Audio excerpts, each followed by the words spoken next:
Welcome to The Other Side, Mississippi Today's political podcast. I'm Jeff Pender, joined here this morning with my colleague, Taylor Vance. Hey, Jeff. Hey, Taylor. And we have a special guest today, someone who's been on this program before and would like to welcome him back, Senator Jeremy England from the metropolitan Van Cleve area of the beautiful Gulf Coast. He is chairman of Senate elections. And Senator England, thanks for joining us again. Yeah, Jeff, Taylor, good morning. Good to see you guys, and I appreciate y'all having me on today. Sure, and I know you'd rather be in a deer stand, so we appreciate That's right. Best time of the year. Joining us today. Anyway, a lot to talk about, but actually some very recent news that you wrote about, Taylor. Tell us what's going on. Yeah, so I think it was last week, or no, it was Monday. Last Monday we got word, I believe, that the U.S. Supreme Court agreed to hear a Mississippi case. Senator England, I don't think you were really too involved in it, but it's about Mississippi's a part of Mississippi's mail-in ballots. Current state law allows for local election officials to process mail-in ballots for up to 5 days after Election Day, as long as those ballots are postmarked actually by Election Day. It's not allowing for an extra 5-day window to vote, but just that sort of 5-day grace period.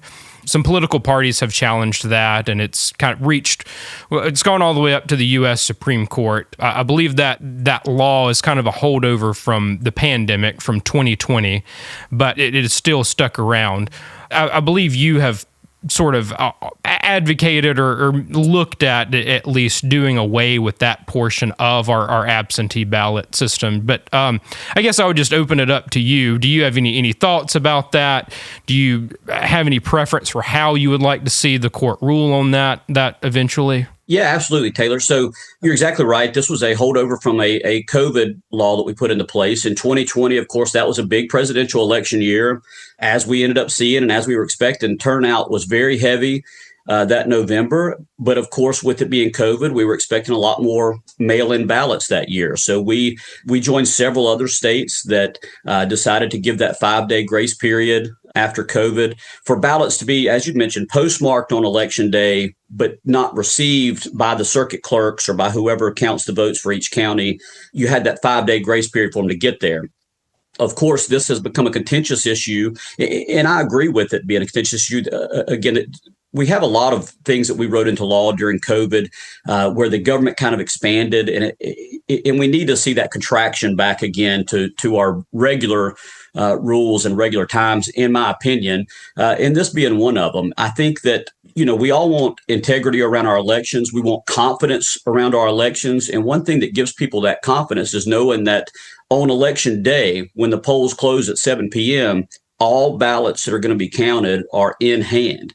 And I think that's very important. And that's what this law seeks to do. It's a law that was based in Mississippi, or it was a lawsuit that was based off of Mississippi's law, I should say, because we had that held over, I think, with 16 or 17 other states. Yeah. The Republican Party and a few other parties, I think Judicial Watch and a few others in this, sued Mississippi law. And that has since made it to the Supreme Court, and they've agreed to hear it. So if the Supreme Court agrees that our law is unconstitutional or is invalid, then it will not only strike down our law, it'll strike down that law over the nation. And I think that's the goal of this law. And I hope it's successful. I hope the Supreme Court does strike this law down. Chairman England, are there other provisions? I can't help but think about and this predates COVID because it goes back to voter ID. Isn't there a provision in that if you show up on Election Day and don't have your ID or the proper ID, you've got a grace period of, isn't that 5 days as well to show up and show your ID? Are there other provisions this could impact, this ruling? Yes. So that's a good question, Jeff. And you're absolutely right. Our voter ID law says that if you show up and you vote and you don't have your voter ID, we still allow you to vote. what you do is you cast an affidavit ballot, what's called an affidavit ballot, Right. and you have 5 days to go to your elections commissioners or to your clerk's office, however your county handles it, and show that ID, and then your vote will be counted. The difference is that those affidavit ballots are already in hand.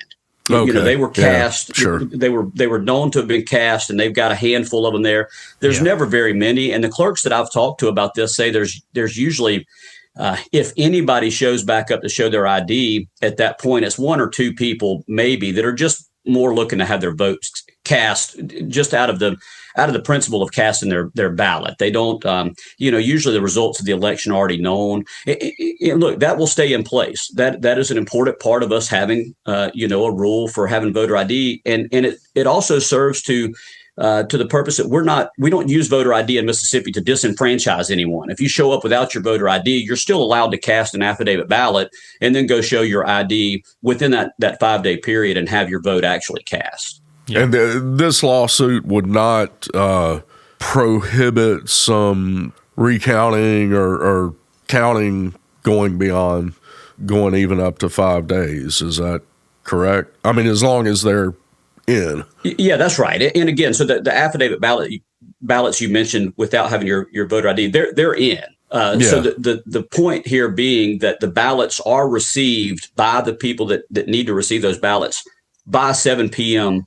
on Election Day. Of course, this is part of a bigger ongoing debate about early voting and easier voting. And well, if I could jump in, because I did want to ask you about this. You know, this litigation is primarily over post-election day activities, and in fact, I covered the district court proceedings that were held in your neck of the woods down there in Gulfport before Judge Garola, and the plaintiffs who brought this suit forward have said in court papers, and I believe they said at the actual hearing, they are not challenging or arguing anything to do with early voting or pre-election day voting, whatever term you want to use. It's simply post-election day.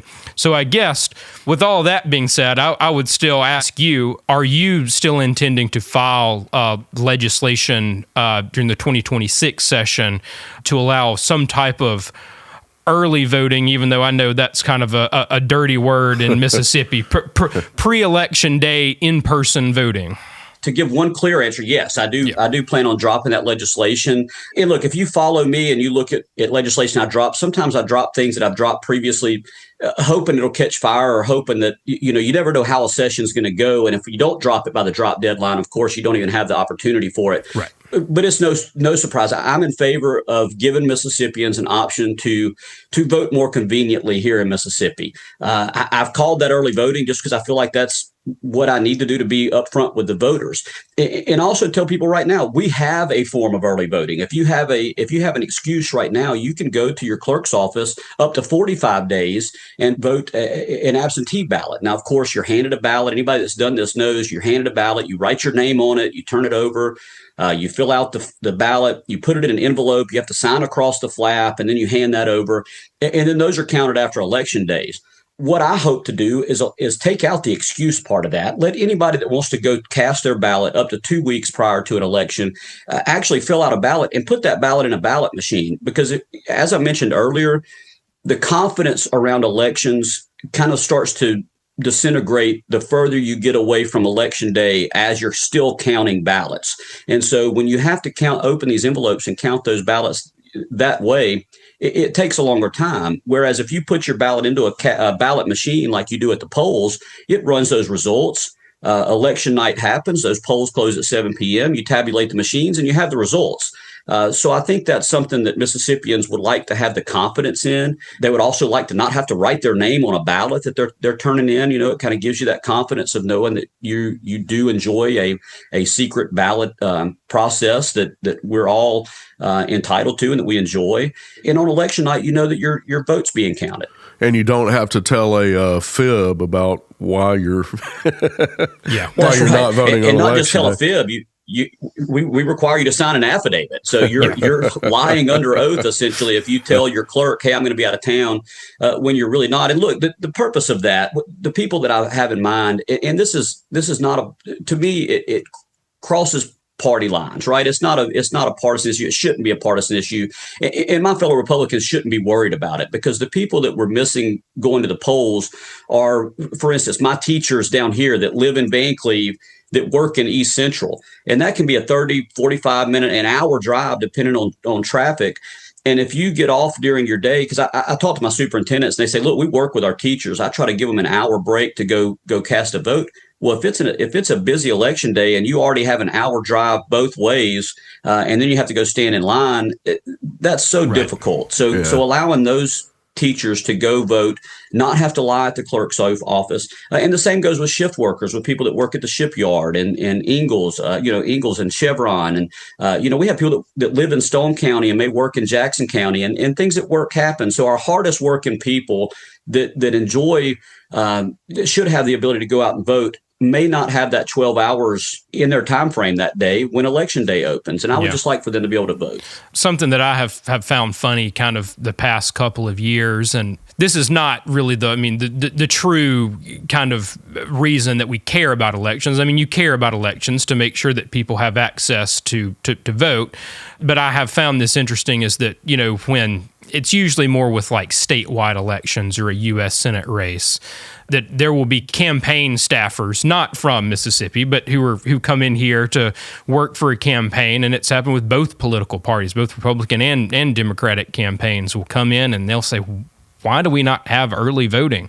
They say, I try to explain to people that early voting can be beneficial to a campaign because you can work hard and you can have, 10,000, 20,000, 30,000 votes in the bank that you have already got as a cushion that, you don't have to track them or worry about them to turn out the vote here or there. It can be a little more strategic. And I don't know, I've always found that interesting. Yeah, and look, that's from the inner workings of the campaign and people talking about it. But Taylor, we have people that move to Mississippi. And look, one thing that I think our governor is doing an excellent job in is economic development. MDA, the governor, other people, both chambers in the legislature are very big on workforce development and things like that. And we're attracting people to Mississippi. And a lot of things we're doing is to do that.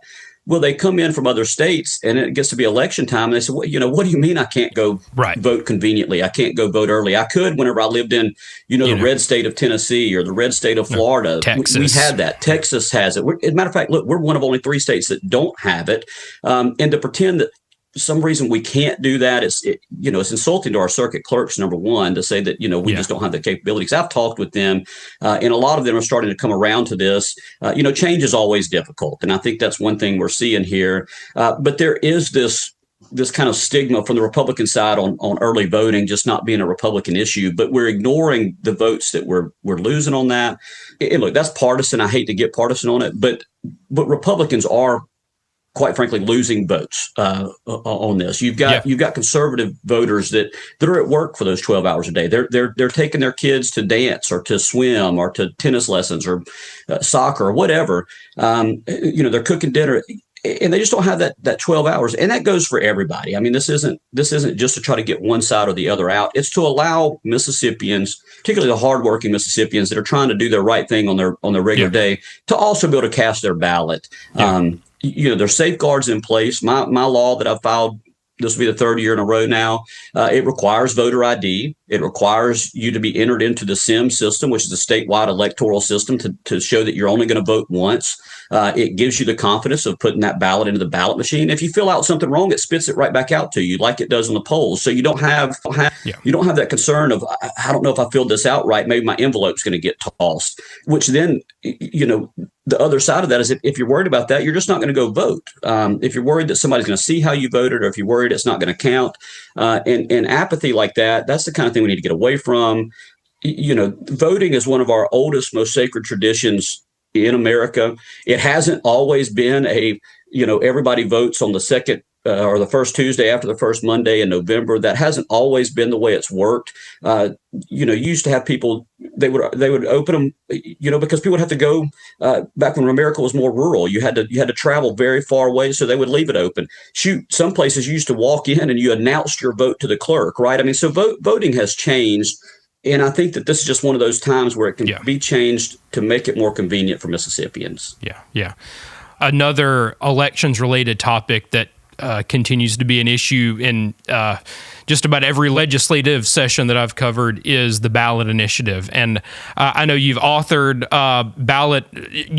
several pieces of legislation to restore the ballot initiative. It doesn't, the lieutenant governor, he may not have referred it to the elections committee every session, but I do know, you've filed bills related to that. I think just about every session. Is that something that you're going to continue to look at? Yes. Matter of fact, I'm working on that right now. I think that, look, one thing that Mississippians had back before the Supreme Court made the decision that our law as written wasn't valid, which I agree with that decision. That essentially took away the right to petition the government and to put these ballot initiatives out there. And look, if Mississippians are anything, we demand to have what we have and what our Constitution allows to us, and this is one of them. Now, the way it was written, I don't think was perfect. So mine isn't going to be just a change the congressional districts from 5 to 4, because again, just like I mentioned with early voting, times are changing. So it's a lot easier to go get a lot more signatures on a ballot initiative. The process should be difficult because it goes around and goes outside our constitutional republic system of government, right? If you don't have the ballot initiative, you come to somebody like me, that's your elected representative, and you make your argument, and then you allow me to go, file a bill and fight that on the floor and debate it. The ballot initiative process is different. Of course, you don't have the debate.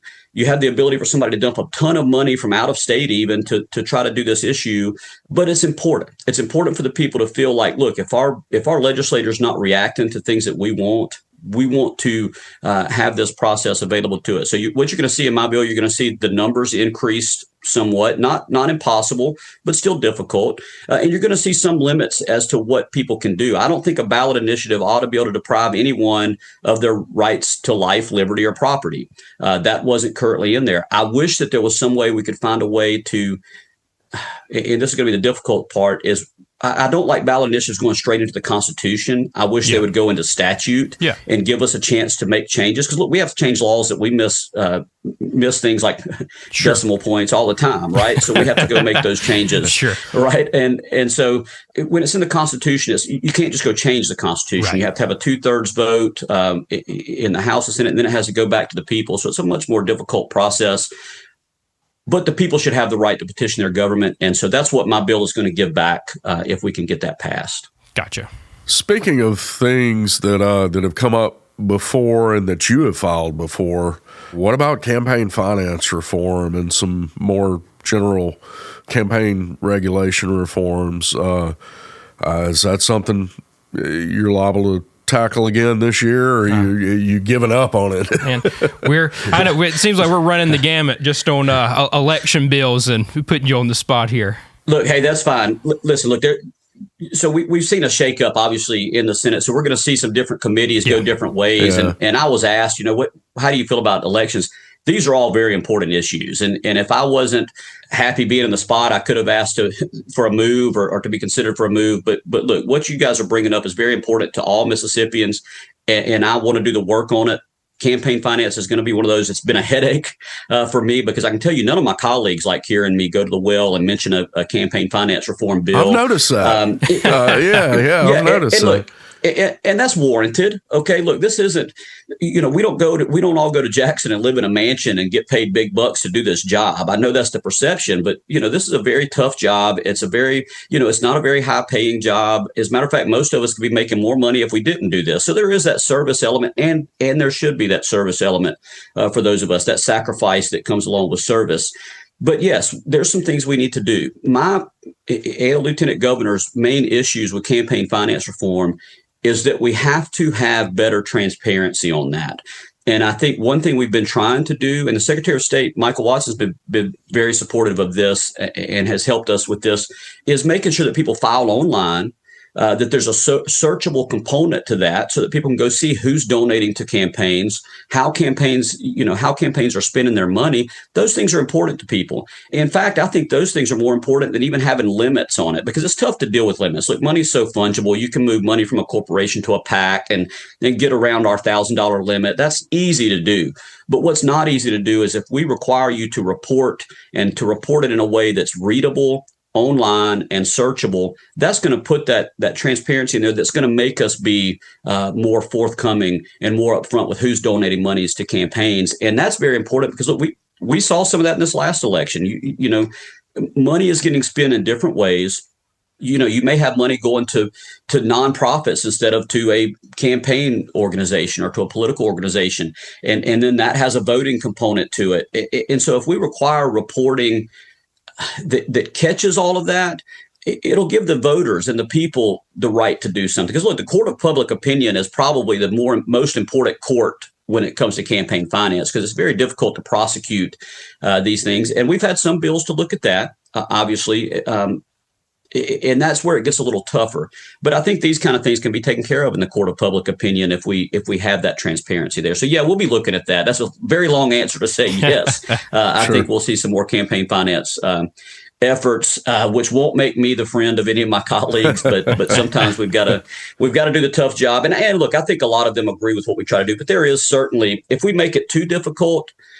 Just to give an example, I think one of the things that some of my colleagues have an issue with, not everybody has the best capability to file things online or to go do that. Maybe your colleague, Senator Hob Bryan of Amory, as an example. He's not figured out how to file from his flip phone, obviously.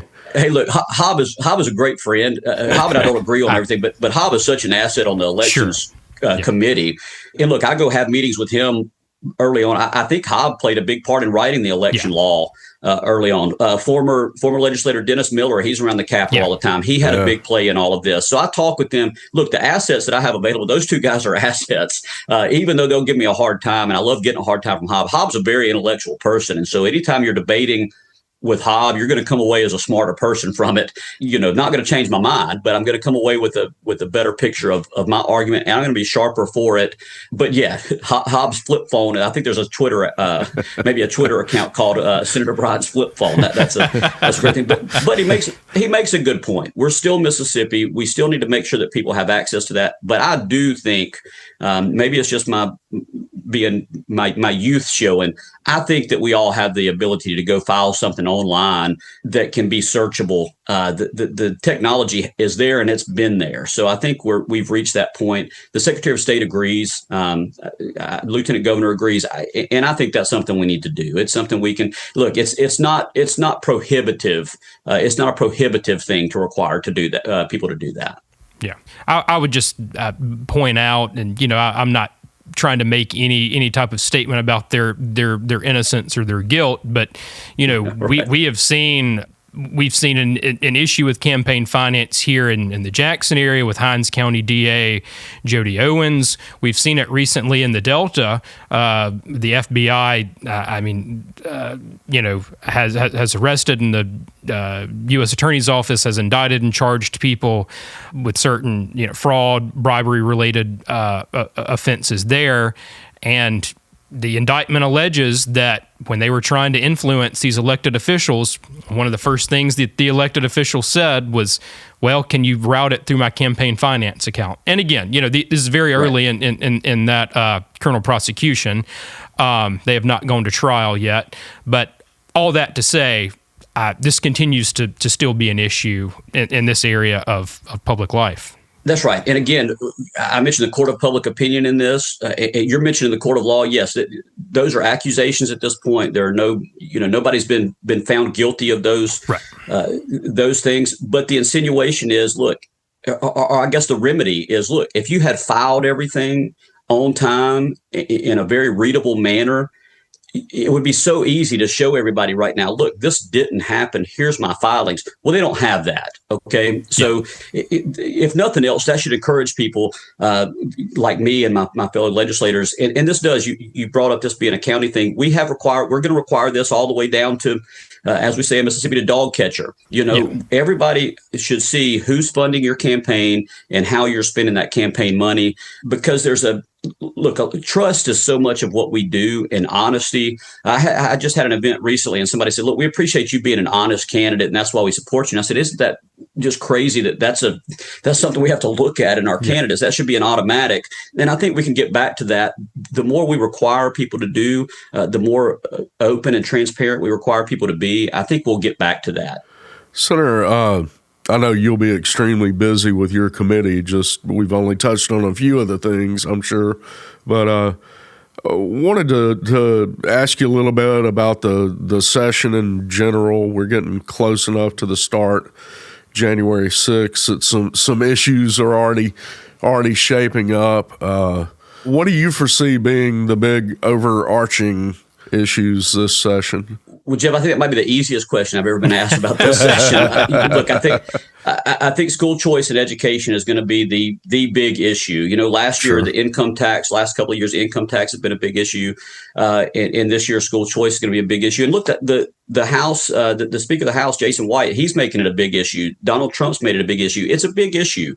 We just saw a poll yesterday released by one of the media outlets here in Mississippi that said 85% of parents want the ability to choose when it comes to their children's school. And you know what? That's promising. That shows that parents are engaged, that they're saying, hey, we care, right? And so that's going to be a big issue. And I have my own ideas about that. I certainly, look, I'll say up front, I like the idea of more choice in schools. I want parents to have more choice schools. I'm a product of public schools. My children go to public schools.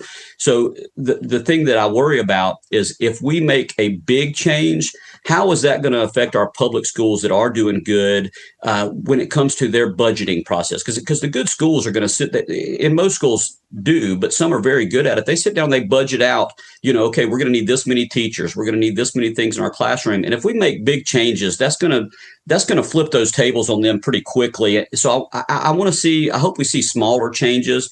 I've heard the speaker talking about a big bill that'll have a lot of things in it. You'll be happy with some of the things. You won't like everything in it. And look, that's typical of a House bill. And that's how it is in the big federal government, right? You have 122 members over there. You put a bunch in a bill. And when it comes over to the Senate, look, we're going to carve some of that out, I'm sure. We're going to make it smaller. We're going to make it more digestible. And that's just the way the legislative process works. So I hope one thing we don't see is I hope we don't see a deadlock between the House and the Senate. I hope we see more understanding on both sides of the hall, leadership on both sides of the hall to work together on this, because it's an important issue. But look, the one thing that we have to remember is this whole what's called the Mississippi miracle. Mississippi going to 16th in the nation from 50th suddenly. We're doing some things that are working, right? And I would argue, I think that conservative leadership and conservative policies have been what has got us to that point. And I want to see us keep that in place. I don't want to see us, again, flip the table over to do something new when we're doing something that works. I think we need to see our teachers paid more. We gave them a raise a couple of years ago. Now it's time for us to get back up on that.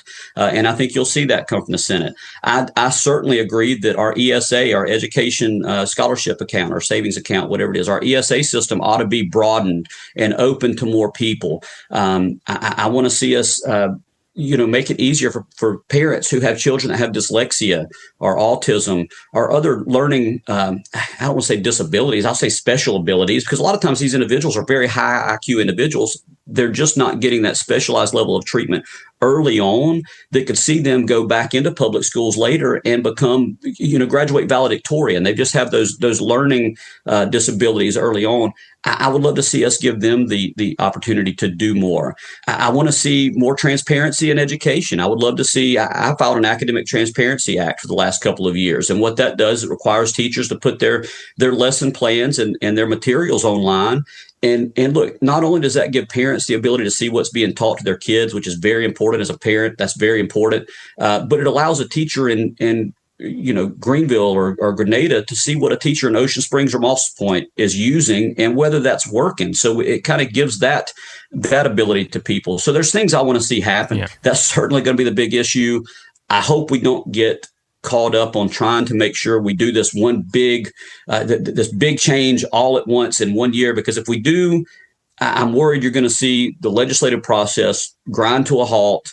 You're going to see us get to the budget process whenever we're budgeting towards the end of the session. You're going to see that affected by whether we've passed what one side or the other wants. And look, one thing I've learned from talking to my constituents here in my district, they don't care to hear whether the House or the Senate is the issue.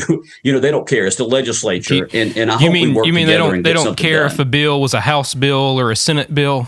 That's right. They don't. And look, some of us do. I don't, but some of our legislators do. And look, some of them have worked so hard on an issue they feel like it's theirs. They want their name to be on it, and I get that. And I try to give that where I can. But look, it's no secret that I'm in favor of early voting. I'd like to see us have a very effective early voting thing, which we talked about earlier. If we end up getting that in Mississippi and it's a House bill, you're not going to see me upset about it, right? And I hope we can get beyond some of that. But look, Jackson is a crazy place from January to March. Personalities get in the way, heads get butted. And look, I said some things last year that when I got upset with the House on some things, and I said some things. I'm hoping to have a clean slate this year. Nothing from one session should end up holding up the legislative process from the other session based on personalities and based on hurt feelings. It happens, guys. Y'all know it. Y'all see it. I don't operate like that, and I hope that we can move beyond that and see some cooperation on this very important topic of school choice this next session. I would just ask as a follow-up, from a lot of conversations I've had with legislators, it seems to be that the public to private sort of component of school choice may be a little bit of a step too far right now, that they're not really ready for that. But more legislators are coming around to a public to public component that would give them more flexibility in deciding where their children can go to, which public school their children can go to, regardless of where they live, or commonly called portability. Is that something that you're sort of agreeable with or open to? Yeah, look, I think portability is something that you'll see us get consensus on. Yeah. I've heard both from the speaker and from the lieutenant governor that that's something that we need to do. And look, the thing that I disagree with from the side that is against portability, they say, look, if you want to go to a different school, just move. If you want your kids in a different school, just move. And that's so unrealistic for a lot of people.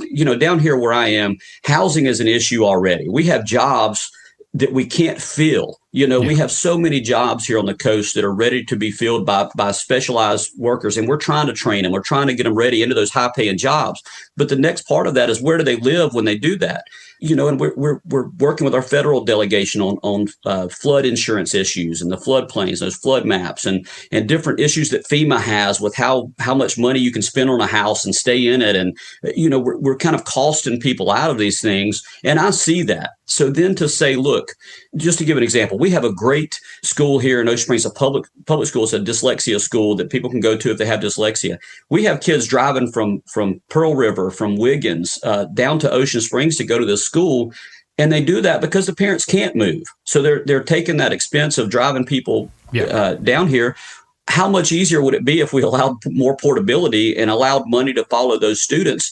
What you would see happen, guys, is you would see those schools that we have here put a satellite location available to those other people, because those funds are then available. That's what I hope to see in school choice. I hope we see more opportunities come available. But to expect somebody to just uproot and move out of a family home, or just to not, look, housing is an issue that we're dealing with right now anyways. I'm in a home right now that has a great rate on it.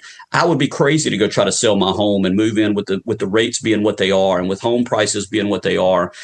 So that's just not a viable argument. The argument for parents that want their student to have, a better chance as they see it, that answer is portability. And I think the more stomachable answer right now is portability, public to public. Mr. Chairman, we appreciate the update on a variety of topics there. I'm sure we could probably talk for I think 30 more minutes. You could come up with quite a few more, but really do appreciate you joining us, and hope to have you back soon as things pick up at the Capitol here soon. Yeah, absolutely. Look, just let me know. And look, I'll tell you guys, I enjoy the opportunity that you guys provide so many of us to talk to Mississippians and to our constituents. I was telling somebody the other day that, you guys have a very good listener ratio. So this is going to reach a lot of people. So allowing me this opportunity is something that I don't take for granted. I really appreciate you guys allowing us to do this. Of course. And I would just say something that I always appreciate from you is you were very good to talk to us on the coming off the floor of the Senate. And that is something that we always appreciate. And I hope that continues this next session. Hey, absolutely. I'm always glad to talk with you. Whether we agree or disagree is one thing, but Sure. Look, guys, you guys do good at getting the word out, and that's important. Yeah. All right. Thank you. Thank you, Senator. sir. Absolutely.